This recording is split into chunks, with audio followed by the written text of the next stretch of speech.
during a woman's cycle, and here's how I usually pitch it to my wife, because again, we've had so many kids. A woman, when she's in ordinary time, right? It's the church would call it in ordinary time. It's, I love you. Let's do our thing. We're pretty good. Then she gets to ovulation. She's like, now choke me and hit me with the car. And then when she's in like PMS, she's like, you didn't get me pregnant. Now I'm going to hit you with my car. I know. And then she gets her period, and it's like, please hold me and tell me that the world won't end. And then it cycles back around to, hey, I love you. Let's do our thing. And it's kind of this loop. And it's not that exaggerated usually, but if she doesn't feel as balanced, if she doesn't feel she's got high oxytocin, really high oxytocin, it creates really high levels of GABA, gamma aminobutyric acid. That suppresses cortisol. Now, cortisol makes those up and down so extreme. It makes the really vulnerable, scared feeling extreme during the period.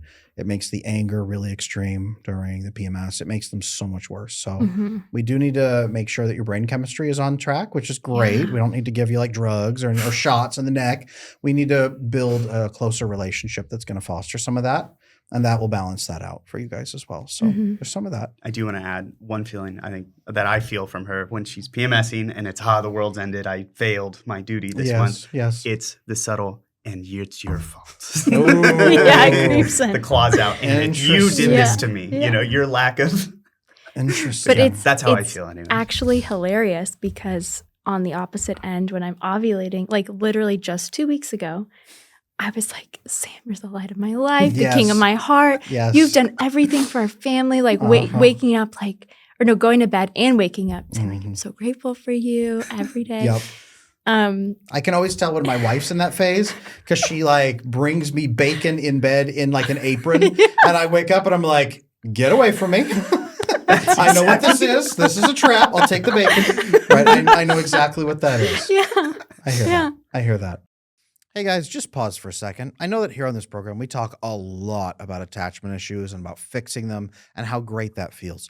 But I know that a lot of you in the comment sections have told me that you feel overwhelmed and intimidated at the idea of trying to go through and fix your attachment challenges. Some of you are in relationships and you don't know how to help your partner repair their attachment, share their feelings, and be more connected to you in a productive and loving way.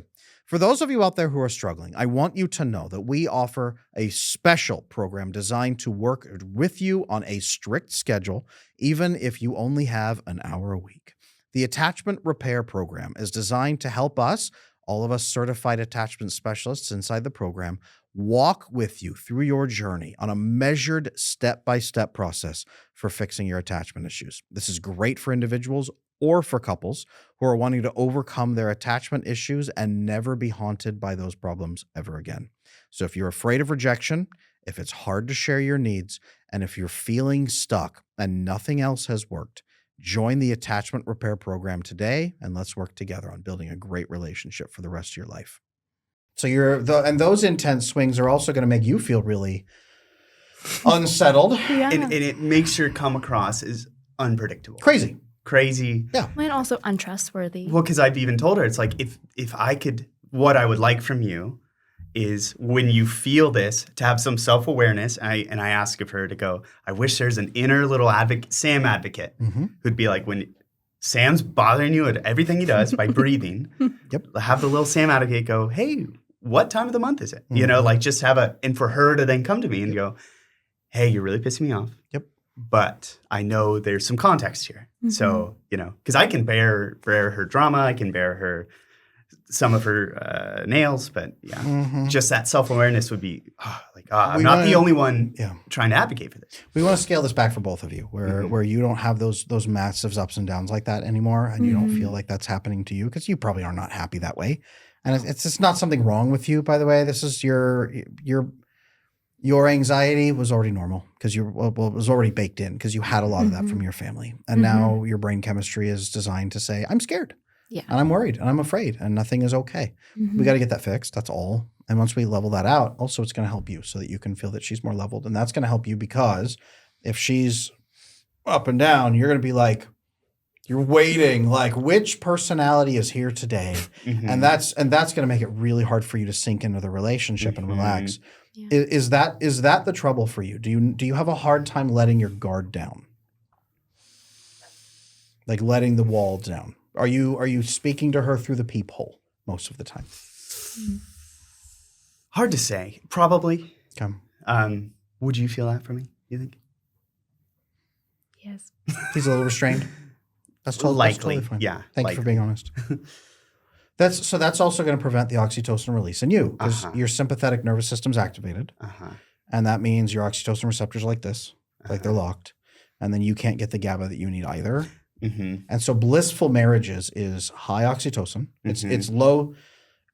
It's parasympathetic nervous system instead of sympathetic, which means oxytocin is high and it gets high over the years.